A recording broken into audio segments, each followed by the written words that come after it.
I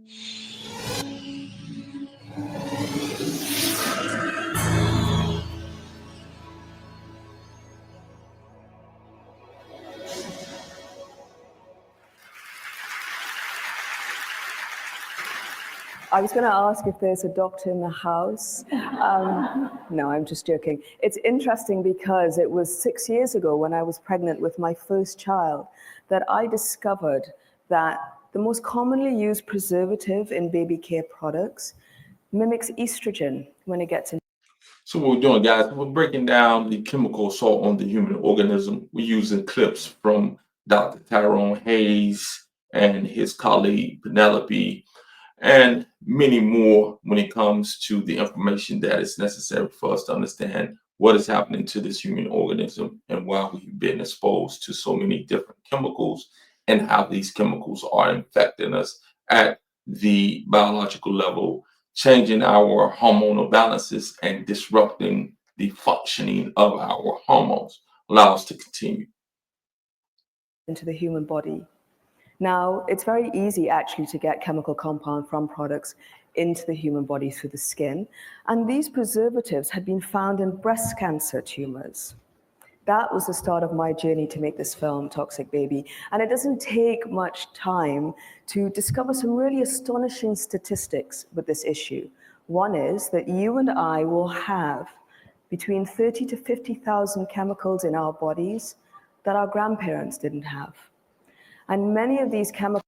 Think about that. 30 to 50,000 chemicals in our body that our grandparents did not have.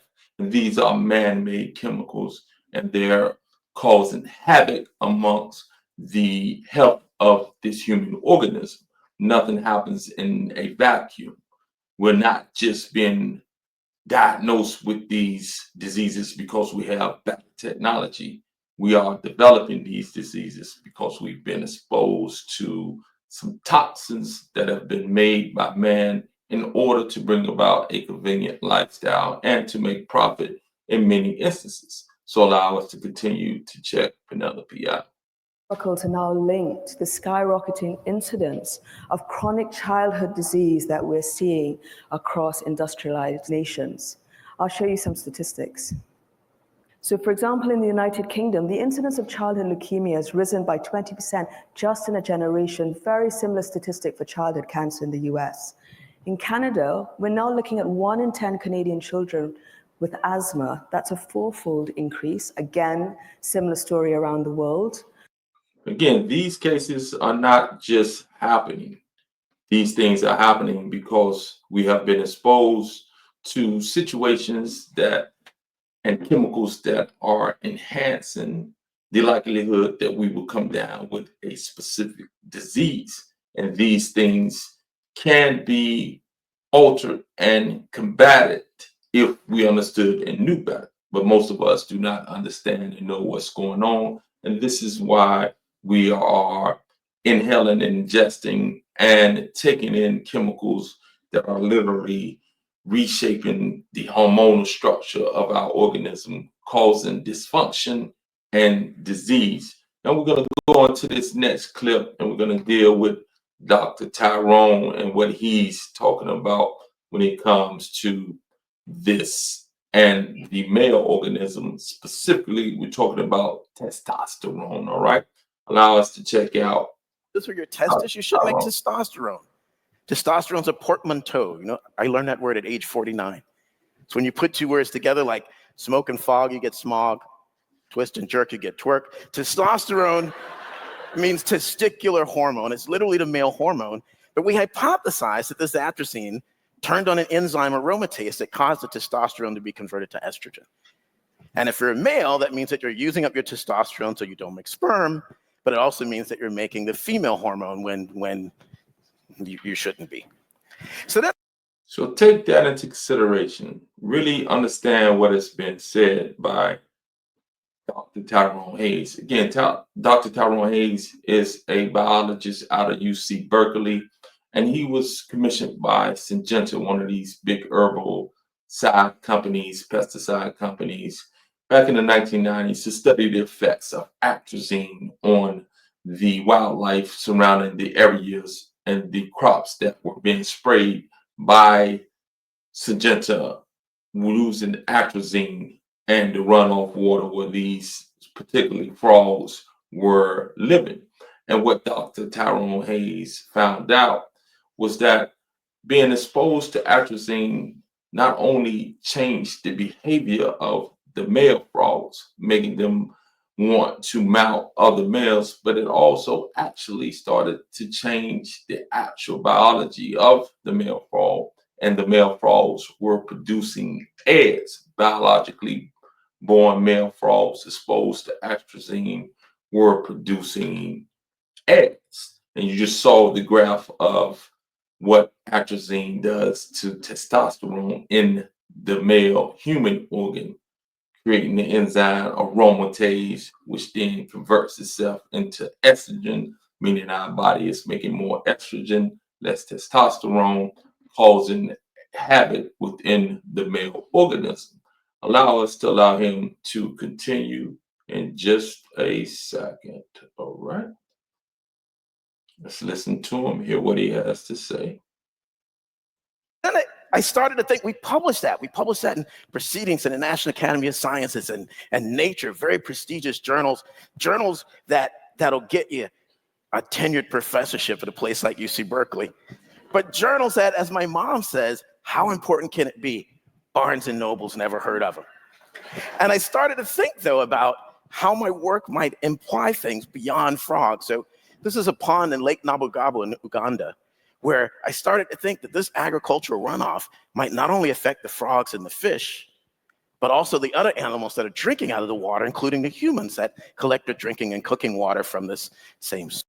So in the United States, what we must come to understand is this, that 94% of the water that we're drinking tap water is contaminated with atrazine, according to a 2012 study.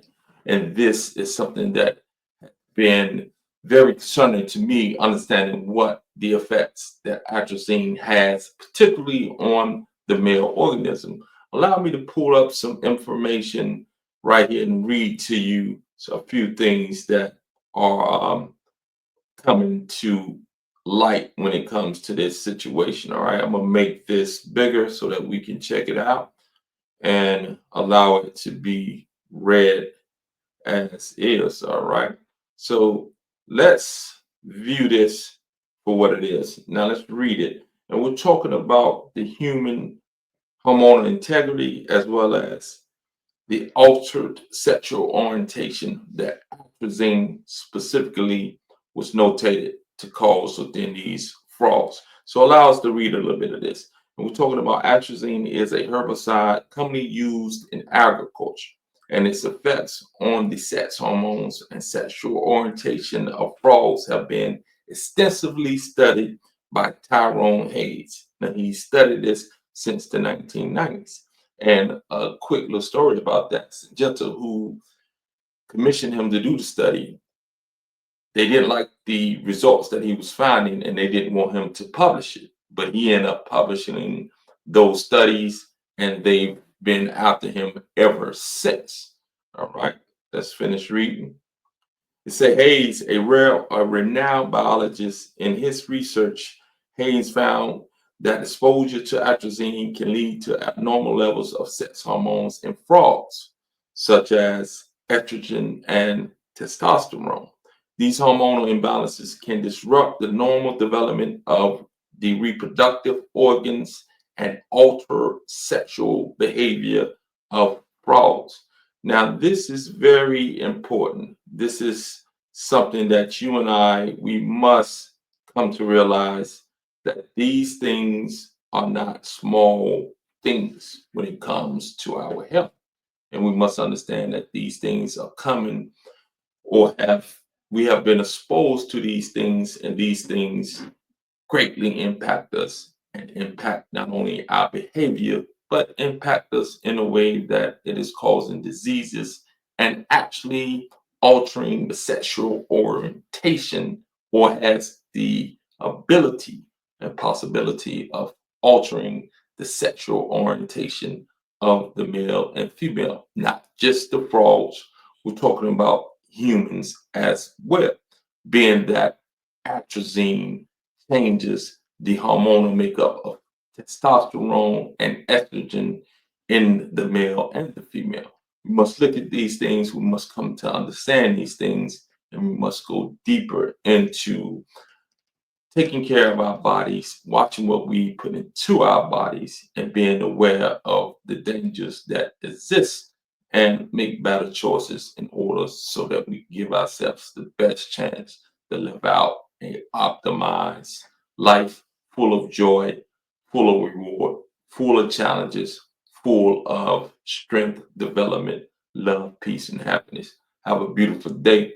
Peace.